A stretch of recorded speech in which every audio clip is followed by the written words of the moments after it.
Hey guys, welcome back to the brand new Tao podcast episode here on the AspieWorld. This is called Down the Rabbit Hole. Super cool. We're talking about all things that take us down the rabbit hole for different topics every single week. And this week's topic is the light bulb moment of discovering your diagnosis and learning more about yourself. And so I'm joined by Steph, who is on the team here at the AspieWorld. Steph is, well, she's kind of like the nuts and bolts behind the scenes. And there's a lot here. So Steph, what's going on? It's all going good. Good. Some weird Scotland. I don't understand it. This sunny Scottish weather, which no one ever says. I think like this may be the first time in recorded history someone's ever said, "Oh my gosh, it's sunny here in Scotland." Really, in Scotland. No, I suppose Edinburgh is like a I super promise holiday I'm not destination. this pale. It's just the The sun sun is giving me washing this out your face. glow. Well, I don't know. You're from Scotland, so you'd probably be kind of pale. Anyway, Pasty. enough about haggis and shortbread biscuits. The Loch Ness monster. No, I'm not joking. Bagpipes. Moving on. I forgot to mention, actually, guys, if you want to join in the conversation, you guys can do in the comment section down below. We will pick up the comments and we'll read them out on next week's episode. And yeah, we'll cover the comments from the previous week in next week's episode. So yeah, this is the first one, so we have no comments to read out, which is kind of cool. We could read out random comments, but it's going to have no reflection on the podcast episode. So yeah, Steph, let's talk about it. This is, by the way, guys, this is the third time we tried to record this episode because we were trying to record for a good like half an hour before like everything just turned to crap. So this is it. I'm gonna let the dog in. Hold on.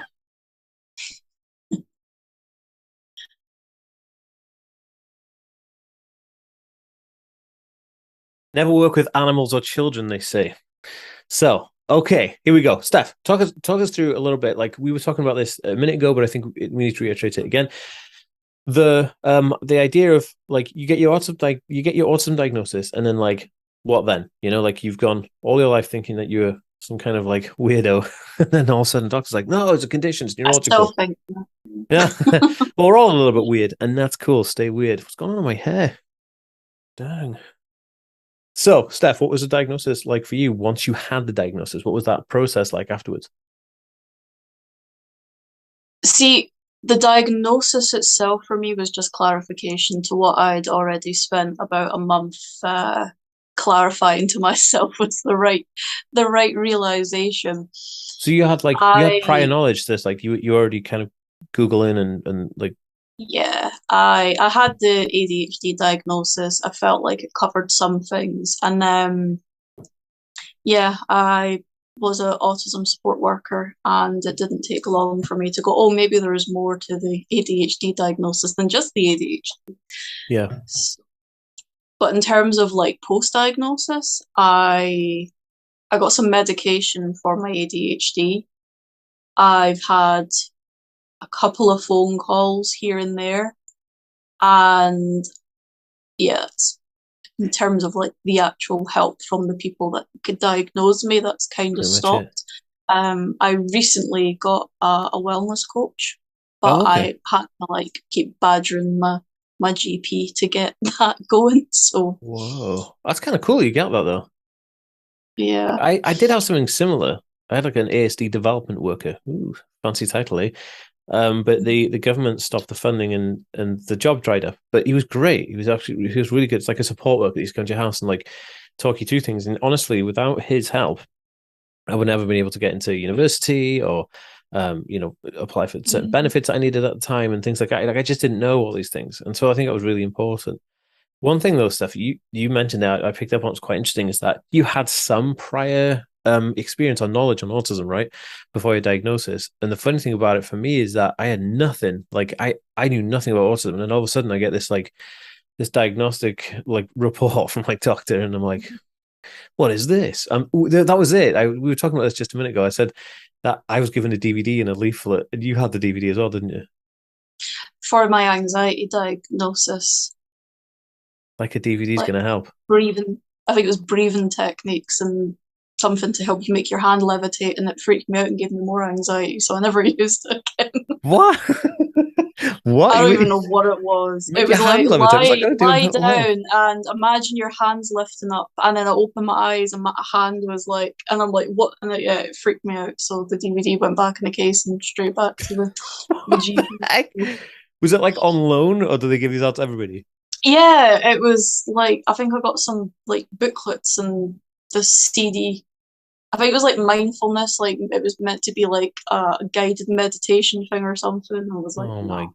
God. That dude, that's so weird. Dude, that's so weird. Like I was like, dude, I that's didn't so even know weird. it was possible, like just through like your own mind. Dude, I It's like the did. power of suggestion. Yeah, but that reminds me of something I did. Like, talking about through down the rabbit hole. Here we go. I was always like apprehensive about flying. I won't say I was scared of flying. I was apprehensive because I was always like, dude, like, how does the physics of this thing work? You know, and obviously we live in a post 9/11 world. Flying can be a scary thing. So I was like, I got to get over it and just like deal with it and stuff like that. So I already take anxiety meds to travel because I get way too anxious traveling just anywhere, you know. So anyway, I went to see a hypnotherapist and it was crazy, dude. Like you put me in this like it's weird. Like when people say get hypnotized, you imagine that you don't remember anything. I mean, you remember the whole thing. Like you're not like no magic involved, you know, it's just deep relaxation. You kind of get really comfy. And I remember one part, you got me really deep into this like hypnotherapy session. I almost fell off the bloody chair because he was like, okay, go deeper. And I was like, whoa. And I was like, oh shoot. And he like caught me. I was like, oh my God. And that was really scary. I didn't realize how far my body had kind of relaxed in this moment. But that really did work. It was weird, man. Like anxiety of flying. And then he kind of like just played about with my perception of you know how I see airplanes and how I feel about airplanes, and it was just really interesting. But that was the closest to mystic nonsense I've ever gotten, apart from Yeah. levitating hands. It reminds me, you know, he said that. It reminds me of. Have you ever seen a movie called The Craft? I don't think so. Oh, my, that's sacrilegious, dude. It was like a 90s movie with these teen girls who were like witches. You must have seen this. It's kind of, I suppose it's like a thriller horror. I don't know. It's not that scary or anything, but like they You practice. haven't seen The Emperor's New Groove, so I Yeah, because I like mean, good films. The Emperor's New Groove. I'm only joking. Everybody who likes the Emperor's New Groove, you guys are fine. This is safe and sound with me. Just I've never seen it. There's loads of films I've never seen. Everyone gives me, you know, proper crap because I've never seen Die Hard, and yeah, okay. everyone's like, dude, you've never seen Die Hard. I'm like, yeah, I know, but like, I literally live in a bubble, so you know. I think I'd only seen bits of it, and then I finally like watched all of it a few years ago, I think. And the Alien movies as well. I Oh ended up yeah, going through Sigourney Weaver a phase ones. of watching all of them. Yeah. Because I Yeah, got they're into the good. game. It's normally something that like leads me back into things. Yeah, no, I see that's the thing. Like, I really I like when I was younger, I was like super into movies and stuff like that and TV shows. Like, I'd like to like watch these things. But like as I get older, it's more like selective. I want to watch like specific things, and normally they're documentaries. I'm really sad. I'm like just such a nerd. But anyway, getting back to the DVD from the doctors, yeah, I was given a DVD and it was all about like, and it was. I would love to know who did it. It might have actually been the National Autistic Society, but I'm not 100% sure. But it was really bad. It was like, so you've got a diagnosis of autism. This is how someone with autism thinks. And it's like rubbish. I mean, it was okay. I mean, but then it was like, how do you approach a person? It was just really shit. And they were like, give this to your parents. I was like, okay, I gave it to them. They didn't watch it. I mean, I don't blame them. It was a lot of crap. But the pamphlets are even worse. It was like bullet points. It was like, yeah, it was similar to what we do with the autism alert cards. You know, at the back I've got bullet points saying like autism. Oh no, it's actually this is way more in depth. This card is more in depth than the pamphlet I got from the doctors. But anyway, um, yeah, I found that really weird. But the development worker was really cool. Which you said you've got a wellness coach. Talk to me a little bit about the wellness coach. So it basically nothing to do with me being autistic. Yeah. It just so happens she actually has ADHD. So I'm happy about that because originally it was like I have anxiety because I had like undiagnosed autism and ADHD for like nearly 30 years. Jeez. And it's been something that I have been anxious since high school. It's been Yeah. like, what, 12 years, I think, since I left high school. So it was probably about 20 years of just being anxious. Um, So I'm like, I know like talking, like I've had like counseling before when I thought I just had anxiety like back in 2016, I think. So I always knew talking helped. And they were like, oh, we can give you some information. Like I read all the information. You're not going to tell me anything I don't Yeah. already know. Yeah. Right. I just need somebody to listen to me. Yeah. Yeah. And it was actually through Paul, my partner. because he was seeing someone through, it was the Thistle Foundation, they're called, and they basically said if I approached them, I would see this is me when I start talking because I don't talk the properly, water which thing. I also know is due to being autistic. I can't breathe properly. It's crazy. It's funny, we've learned that recently through Alyssa, didn't we?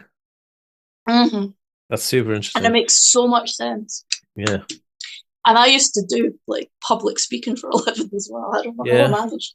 That's But crazy. yeah, so the wellness coach is like basically because she also has ADHD, like one of the things that we're really focusing on is helping me pace things because that ADHD mentality is all or nothing. Yeah, boom, boom, boom, boom. I was on sick leave since December. I've not really been getting out and doing much, like just because I'm like I prefer staying in my safe space, Yeah, yeah, yeah. and I need to build it back up again. So I'm really at risk of just diving into doing too much, like far too Yeah. much. Like I'll be doing like full like house cleans, like the whole place. It wouldn't just be like one room; it'd be the whole house. And yeah, like digging up the garden. I don't know, building an extension Oh or yeah. something. I don't Yeah. know where it's going You to end. said this. You said you were doing the garden for Paul's birthday. Remember you were doing something with the pizza oven and like you were like tidying the garden out or something and you'd Yeah, again like but that's super exhausting like that's not just work that's super exhausting work as well, isn't it? So and you it got also the happened to be rubbish in the that I middle got of July in the yeah, sunshine. this like 43-degree heat. Yeah, nice. Um, but yeah, and then you got me shoveling work at you, like, Steph, can you help me with this thumbnail? See, I'm that laughing. stuff's relaxing because that's the stuff that I just like get lost in and geek out at. So Yeah, I see that's enough. See, like for like I get people saying all the time, like, like what's a good job for an autistic person? I'm like, whatever you're into, man. Because like I love like social media marketing, online marketing and stuff. So I can get like I can super deep dive into it and I just get lost and I love it. I get up every day thinking like, oh, I want to learn something cool. Like, but if I got to like go to like a potato factory or something, I'd be like, oh my God. But if you're really into potatoes, you might like absolutely buzz off it. You know what I mean? So it's kind of like yeah, it's like whatever you can deep dive into and really thrive from, that's the career you should do. That's good advice for anybody who wants to know yeah, about careers and stuff. But yeah, the wellness coach does sound cool. It sounds like it's kind of like that thing we were saying before when we did the level up stuff. I said like you need someone to have accountability. So yeah, they kind of set parameters and you're accountable for it. And I think we all lack accountability somewhat in our lives, especially adults. Right? I mean, it's like I could sit on the sofa all day with a tin of Pringles and like just smash out like movie after movie. I mean, there's no accountability apart from like your weight gain starts keep creeping up on you, especially the older you mm-hmm. get. And yeah, Yeah, yeah, but it's good. It's good. Like, but I think it's trying to find that balance, like you said, between doing too much but doing enough so you're not becoming reclusive. And I think, and I think that's kind of where that like autism ADHD crossover comes in yeah, because I tried so hard. I was like, I'm autistic. I need routines. Like, obviously, I need to set myself a routine and I need to stick to it because I went from working out the house. And oh if yeah, you think before that, I had another job that I was there for 5 years. I was at uni before that, college before that, and then like high school, school and primary school. So I never had a time where I didn't have something that you have to structuring stick my to. day. Yeah. So to then be at home during lockdown and having nothing in the middle, like just trying to like get up on time, get things done about the house, remember to like eat enough Oh, times in the it's the day. worst, dude. Crazy. It's so yeah, it's so difficult.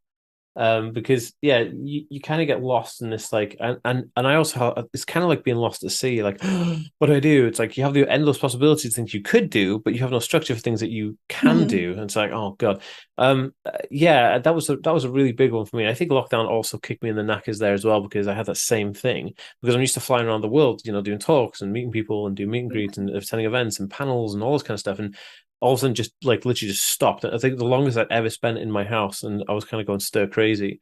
Um, Moving on from that, I have a question related to diagnosis, and this is as a female, do you find that A, getting the diagnosis was more difficult, and B, any support afterwards, specifically on females, was difficult.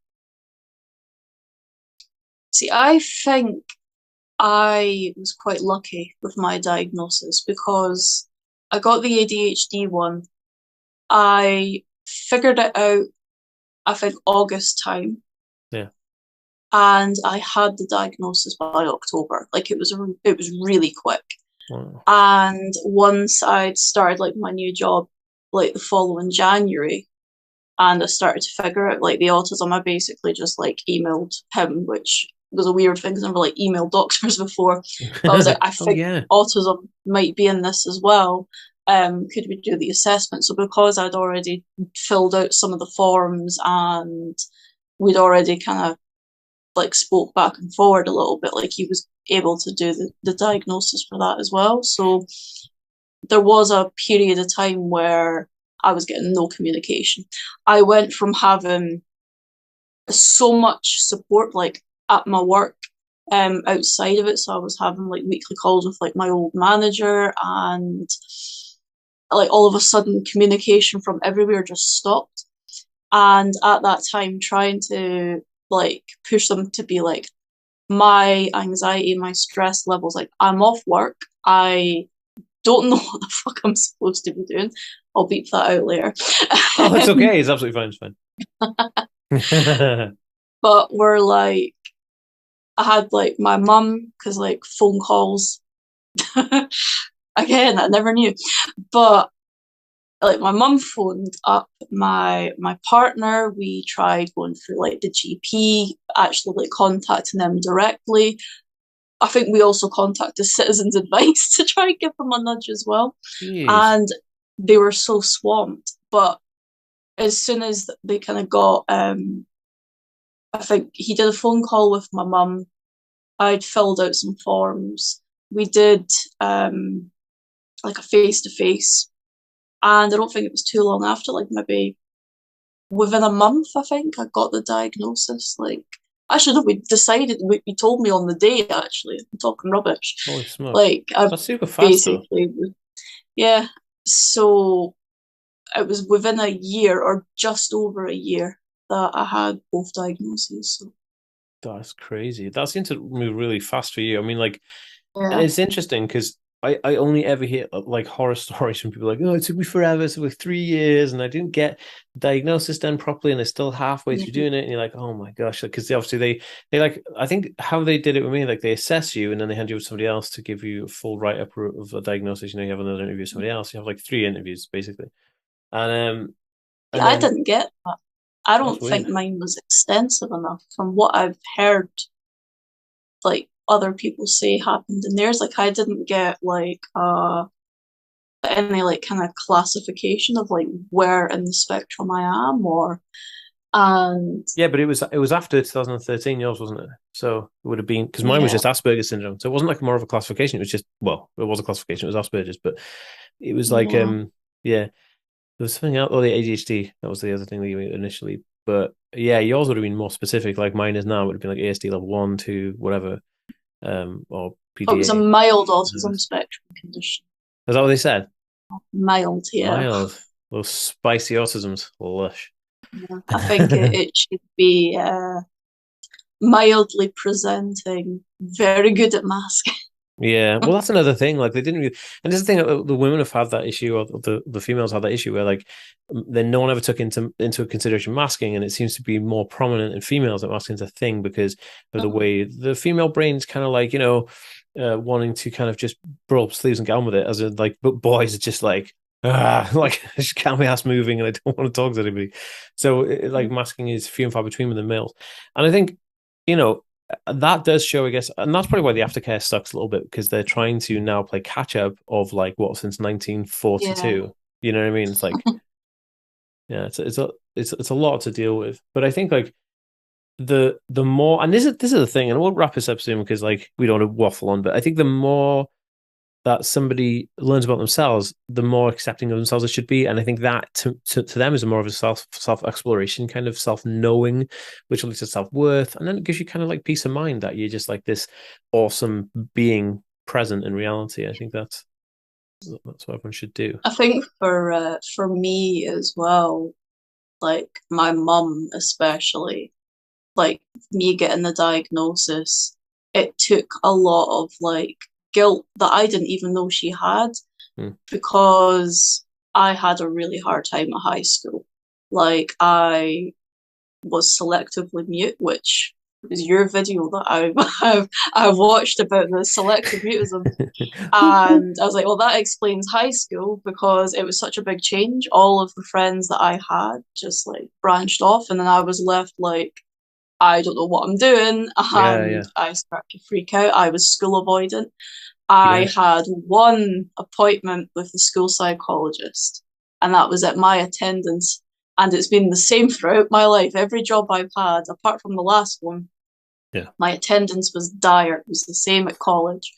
And my anxiety has been consistent, but I think at school, I was not dealing with like the anxiety and the stress, but I Yeah. think that was when I really started to mask because I'm like, as soon as I went to college, like my confidence went up because it's like nobody knows me here now. I'm able to just like chill and be myself kind of thing. And it wasn't all because I used to get back from like being off for a couple of weeks or something like, oh, you're still alive and oh you're back. Why you been? And it was always just innocent questions, but I hated the attention. What about like, and this is that's quite interesting, like, because you touched on something there that I've spoken about before, where people say like, um, and I don't have a name for this theory yet, but I've got this theory that like when you're a kid and you're like really little and you're a kid, you get loads of demands on you because you're brand new, and like parents put a lot of Mm-hmm. demands on you, and being an autistic kid, you kind of like it's difficult because you're trying to work out the world for you as a Yeah. person. Then you're trying to work out the demands of somebody from a different type of viewpoint. But then you get to kind of like, you know, a teen to like aging teenager, like, and then there's no real demands on you because like you've learned all the stuff you need to as a kid. Your parents are just like, yeah, whatever. And then you're just kind of free in the world and you kind of relax a little bit. So like autistic teens kind of have a little bit more of a breather. Yeah. But then as soon as you go into adulthood, you get more demands like bills and like mortgages and car payments and Mm-hmm. a job and all this kind of crap. So then those things that happen. So when you're a kid, it's just the same as when you're an adult. It's just that bit in the middle, you kind of get a little bit of a breather. And I think that's where a lot of people drop off the radar for diagnosis as well. Yeah. And I think as well, like at the time when I had everything going on, it like my parents never pressured me because they were getting threats from like the it The was like the social services, school whatever. board, like Yeah, she has to go to school, and it's like, well, yeah. we're trying. She's Like throwing up every morning because yeah, she's what are you like gonna do? Yeah. super anxious. Yeah. Like it was that whole thing, and like my mum said, she goes, I always thought I was doing something wrong, or I, Oh, you your mum seems know, lovely as it well. was like yeah, that was the thing. I was like, I never knew that you felt like any of how I was being was like to do with you or Difficult. dadism Yeah, yeah, because I think they weren't as accommodating. Like yeah. they let me do my own thing. Like me and my mum are like two peas in a pod. Like I get my geeky quirkiness from her. So Well, she probably the plays games with you. diagnosis as She well. also follows me on. She's probably watching this. Big up to Caroline. Yeah, No, what's her name? yeah, yeah, yeah. Jeez, I got it right. See, I know. Oh man, no, but that's cool. Right, Steph, we're gonna wrap this up because I think we've been talking quite well, and I think there's a lot. We've opened up a lot of like different cans here for people to join in and chime in with their, input. So, guys, please make sure you comment on this. If you're enjoying this type of stuff, give it a thumbs up. Let us know that this is the type of content you want to see as well. And also, Steph, one last question: do you like Fallout? So Do you know what's funny? I have a Fallout game in my car. My car actually has a Fallout game in it. The Tesla has a Fallout game I'm going. gonna guess it's Fallout Shelter It this is, week Shell, yeah. How do you know that? because it's the only one that you can have out Oh, of your house. yeah, it's Fallout Shells. But I've never played it. I only played Beach Buggy because you use the steering wheel to drive it. It's good. It's quite addictive, but I have to stop playing. But I actually got my first snapback. That's Yeah, all I you were talking mentioned. about this. Let's show it. Oh, dude, that's so fire. Oh my God, they're so your colors as well. I know, and it's the whole. I'm not gonna try and put bugs on back. I've just got visions of it falling off. But yeah, Right, Steph. It's time to let these lovely people go. All right, guys. Peace out. Join us next week for the next episode. You guys have been awesome. Any suggestions in the meantime, drop us a tweet, Instagram, or comment on Facebook and YouTube. Love you. Peace out. send the pigeon. Send a carrier pigeon.